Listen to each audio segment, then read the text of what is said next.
All right, so we're diving deep today Okay. into some pretty controversial stuff. Uh-huh. We're looking at President Trump's second-term cabinet picks. Right. You know, the ones for that CBS News article? Yeah. And let me tell you, some of these choices are really turning heads. Oh, absolutely. And we're here to unpack all of that. We're Yeah. going to try to figure out what these appointments could mean, especially for Yeah. people who support Trump. Right. For his base. Exactly. His base. It's interesting, isn't it? Oh, it really is. Even before the inauguration, these picks are causing a stir. It's like he's not shying away from controversy at all. Not one bit. Not one bit. So should we just jump right into it? Yeah, let's do it. Okay, let's start with maybe the most surprising pick. Okay. Matt Gaetz for Attorney General. Yeah, Gaetz, he's a staunch Trump defender, that's for sure. Oh, absolutely. But he's also, under scrutiny Right. from the House Ethics Committee. Yeah, for those allegations. For allegations of sexual misconduct, drug use, that sort of thing. Yeah, and I mean, he denies any wrongdoing. Of course, yeah. And the Justice Department didn't charge him. Right, exactly. But still, several Republican senators seem to have reservations. Yeah, there's definitely some hesitation there. So it seems like even among Trump supporters, Yeah. there's some unease. A little bit, yeah. It's gamble. I mean, on the one hand, Yeah. Gaetz is undeniably loyal to Trump. Oh, without a doubt. He's been a vocal advocate throughout his presidency. When it was tough. Yeah, through thick and thin. So for a Trump supporter who thinks, Right. that the legal system's been used unfairly against him, Gaetz might seem like, I don't know, the perfect guy to protect Trump from further investigation. Shield him, yeah. Yeah, shield him, exactly. But there's always a flip side. There's always another side to the coin, right? Exactly. You have to consider the downsides. It's like, what? What are you thinking? Well, all his controversies could be a huge distraction for the administration. And some people might see this appointment as, like putting loyalty over experience and ethics. Yeah. And that could alienate moderates. Yeah, absolutely. Republicans, independents, the people Trump needs for broader support. Okay, so next up we have Robert F. Kennedy Jr. for HHS Secretary. Yeah, that's a name that's going to get people talking. Oh, yeah, for sure. Kennedy's been very outspoken, about his views on vaccines, claiming they're dangerous and spreading misleading information about their safety. Yeah, and let's not forget about his stance on fluoride. Oh, right, blaming big corporations for an epidemic of chronic diseases. He doesn't hold back, does he? Not at all. So for Trump supporters who are, Yeah. skeptical of big pharma and government mandates, Right. this might feel like a win. Like he's on their side. Yeah, like finally someone's listening. Someone who's willing to take on the establishment Exactly. and fight for what they believe in. But there's that other side again. Right. There's always another side. What could go wrong here? Well, there's a risk that this appointment could, further erode public trust in vaccines and public health institutions. Yeah, that's a real concern. Especially after the pandemic. And it could alienate moderate voters. Absolutely. The ones who believe in science-based policy. Yeah. Okay, let's move on to Kristi Noem then. All right. Governor of South Dakota, tapped for Homeland Security. Noem, she's another strong Trump ally. Oh, absolutely. She endorsed him back in 2023. Yeah, and she's been a vocal supporter. Very vocal. And she really gained attention during the pandemic. Right, with her resistance to lockdowns and mask mandates. Yeah, which made her popular. Oh, yeah, a hero to some. To those who see those measures as government overreach. Exactly. So for those who value individual liberty and limited government, this appointment could be seen as a win.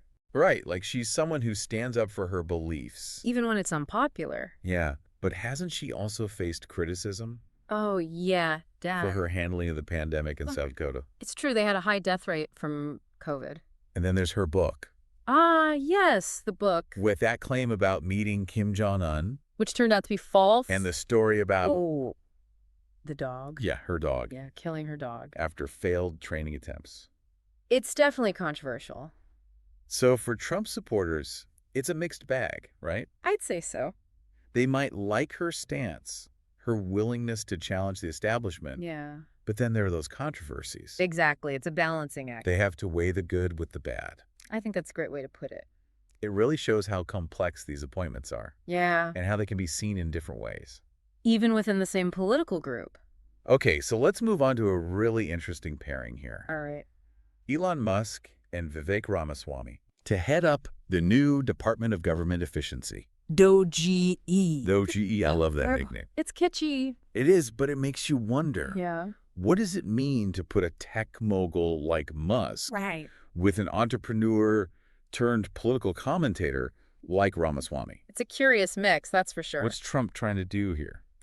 Well, this department is supposed to be advisory, focused on cutting bureaucracy, wasteful spending, that kind of thing. So streamlining the government. Exactly. And for Trump supporters who are frustrated with government bloat, this could be a good thing. A welcome change. Especially for those who see Musk as, a symbol of innovation, disruption. Shaking things up. Yeah, like he can bring that energy to the government. And make it work better. Yeah, make it more efficient. And Ramaswamy, he's been a vocal critic. Oh, yeah.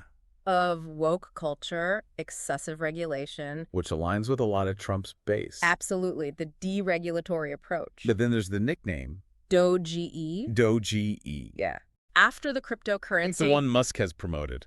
It makes you wonder if they'll actually be fiscally conservative. Right, and then there's the question of experience. Can these two outsiders with limited government experience really navigate the complexities of the federal bureaucracy? It's a big question mark. For some Trump supporters, this might seem risky. I can see that. Like, are they the right people for the job? Yeah, it's a valid concern. Okay, moving on, we have Pete Hegseth. Okay. Another familiar face from Fox News. Right. Nominated for Secretary of Defense. Hegseth, he's a former Army combat veteran. Oh, wow. Served in Iraq, Afghanistan, Guantanamo Bay. That's impressive.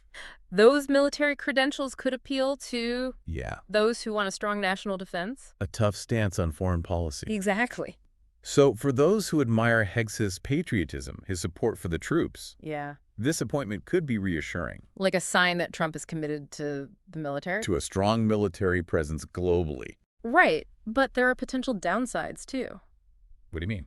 Well, he lacks experience in policy-making diplomacy. Oh, right. His background is mostly commentary media. Yeah. So can he handle international relations, strategic decision-making? Those are some big shoes to fill. They are. And his partisan views. Yeah, very public, very outspoken. Could make it hard for him to work with others. To build consensus, yeah. Yeah, especially those who don't share his ideology. Absolutely. Okay, let's move on to maybe one of the most unexpected picks. All right, which one?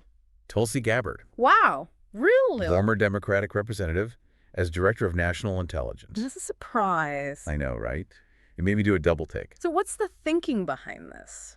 Especially for Trump supporters. Well, Gabbard has been critical of U.S. foreign policy. Right. She's taken a non-interventionist stance. And she's criticized the Democratic establishment. Which might appeal to those who see her as a maverick. Someone who's willing to challenge her own party. Exactly, and some Trump supporters might agree with her views. On issues like reducing military intervention abroad. Yeah, and focusing on domestic priorities. But there are concerns too, right? Oh, absolutely. What? Well, she has very limited experience in intelligence. That's true. And her positions on Russia and Syria have been controversial. Right, so for those who want a strong national security apparatus and a more hawkish foreign policy. This appointment might be worrisome. Like, does she have the experience and the right views to lead the intelligence community? It's a valid question. It's definitely a bold move by Trump. It's going to generate a lot of debate. Both among his base and the general public. Yeah, it'll be interesting to see how it all plays out. So it seems like each of these appointments comes with its own set of positives and negatives. Definitely. Even for those who generally support Trump's agenda. It's a complex picture. It'll be interesting to see how these picks impact his second term. And the direction of the country. It's really a bold strategy, isn't it? Oh, yeah. It's like he's going for shock and awe. Exactly. So do you think he's sending a message here? About his second term? Yeah, like what's the direction he's going in? Oh, absolutely. These picks aren't just about filling spots. Right. It's about showing his priorities, solidifying his base. So is this more of that America First populism? You know, like from his first term. Yeah. Or is it something new? It's a mix, I'd say. Okay, how so? Well, you've got figures like Gaetz and Noem. Right. They embody that populist energy, that anti-establishment feeling. The kind that resonated with his core supporters. Exactly. They represent that fight against, the deep state. Yeah, the swamp in Washington. But then you have Musk and Ramaswamy. Right. They're from the tech world, the innovation world. It's like he's trying to blend the old populism with a more tech-driven vision. Yeah, almost futuristic. It's really interesting. So is he trying to, I don't know, expand his appeal? Maybe bring in voters who are drawn to that Silicon Valley, disrupt this system mentality? Or is it about appealing to different groups within his base? It's hard to say for sure. It's like a balancing act. It really is. And it'll be fascinating to see how it works out. Absolutely. For Trump supporters, there's a lot to think about here. Yeah. Do these picks inspire confidence? Do they raise concerns? Are they a new direction or more of the same?